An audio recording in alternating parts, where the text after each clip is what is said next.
यह चैनल दुनिया के सभी अहम मजहबों की वास्तविकता पर चर्चा करेगा।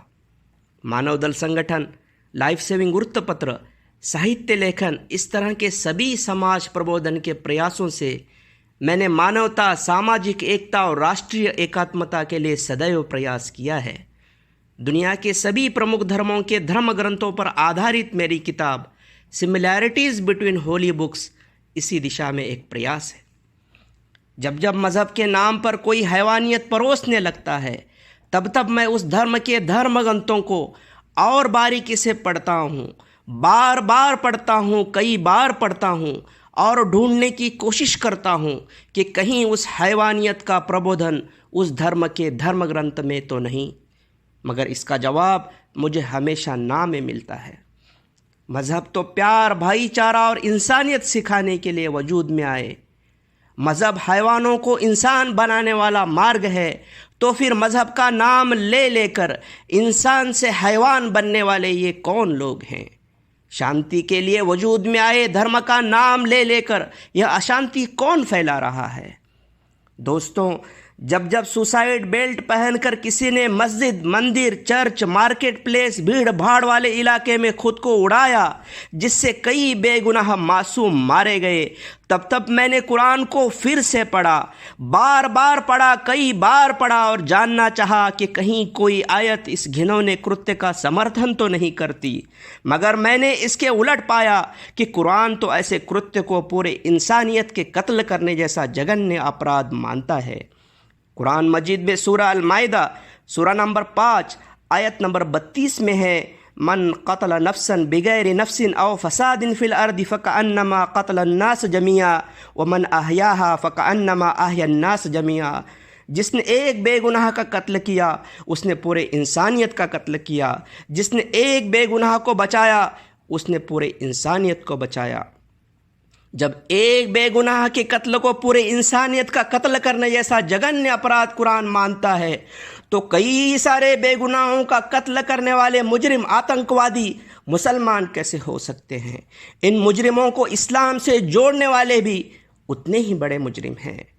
दोस्तों, जब 6 साल की आसिफा का बलात्कार और निर्मम हत्या हुई, तब मुजरिमों के समर्थन में जुलूस निकाला गया।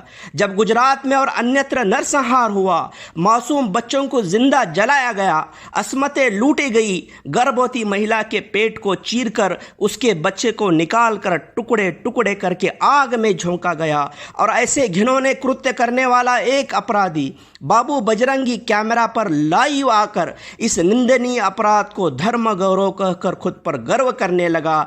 तब मैंने सनातन धर्म ग्रंथों को फिर से पढ़ा, कई बार पढ़ा, बार बार पढ़ा और जानना चाहा कि कहीं सनातन धर्म ग्रंथ इस घिनौने कृत्य का समर्थन तो नहीं करते। मगर इसके विपरीत मैंने पाया कि छंदोग्या उपनिषद, सांडिल्या उपनिषद, पद्म पुराण, महाभारत और कई जगह पर कहा गया है अहिंसा परमो धर्मा, अर्थात अहिंसा सर्वोच्च धर्म, सर्वोत्तम कृत्य है। पातंजलि योग सूत्र अध्याय 2 श्लोक 30 कहता है, अहिंसा का मतलब सिर्फ हिंसा न करना मात्र नहीं, बल्कि इसका मतलब है कि किसी भी सजीव के बारे में कभी भी कोई भी दुर्भावना न रखना। सनातन धर्म कहता है, सर्वेपि सुखी न संतु, सर्वे संतु निरामया, सर्वे भद्राणि पश्यन्तु, माँ कश्चिद दुख भाग भवेत। सब लोग खुश रहे, हर रोग से मुक्त रहे, सब लोग अच्छी चीज़ें देखें, किसी को भी कोई शोक, कोई गम न हो।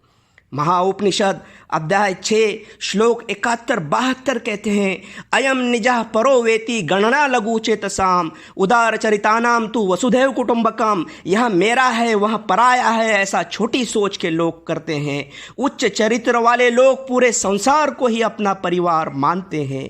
दोस्तों, यह है हिंदू धर्म, यह है इस्लाम, और इसी तरह सभी मजहब अमन, शांति, सलामती, प्यार, मोहब्बत, दया, करुणा की सीख देते हैं। इस सब के बारे में विस्तृत वर्णन मैं अपने अगले संबोधनों में करूँगा ही। फिर नफ़रत फैलाने वाले ये शैतान कौन है? ये नफ़रत फैलाने वाले शैतान आए कहाँ से? दोस्तों, ये वो लोग हैं जो कुछ रुपयों के लिए अपनी आत्मा, अपना ज़मीर तक बेच देते हैं। ये वो बेरोज़गार हैवान हैं जिनके सामने कुछ टुकड़े फेंक कर, कुछ हड्डियां डालकर, उनका ब्रेन वॉश करके उनको हिंसक बनाया जाता है। उन राजकीय दलों के द्वारा जो सत्ता पाना चाहते हैं और सत्ता मिलने पर सत्ता में बने रहना चाहते हैं और दंगे फसाद फैलाकर अपनी नाकामयाबियों को छुपाना चाहते हैं, देश का ध्यान अहम मसलों से भटकाना चाहते हैं, देश की तिजोरी को लूटना चाहते हैं, भाई भाइयों को आपस में लड़वा कर देश को कमज़ोर करना चाहते हैं। मित्रों, इन सब के पीछे कुछ राष्ट्र भी हैं जो आतंकवादी गतिविधियों की सहायता से अपने दुश्मन राष्ट्र से बदला लेना चाहते हैं या विश्व में अपना वर्चस्व कायम रखना चाहते हैं। नफरत फैलाने वाले शैतान अंदर से एक ही हैं और बाहर से अलग अलग मजहबों का लबादा पहनकर, एक दूसरे के मजहबों को गालियां देकर और कोई विक्षोभक कृत्य करके फसाद फैलाते रहते हैं।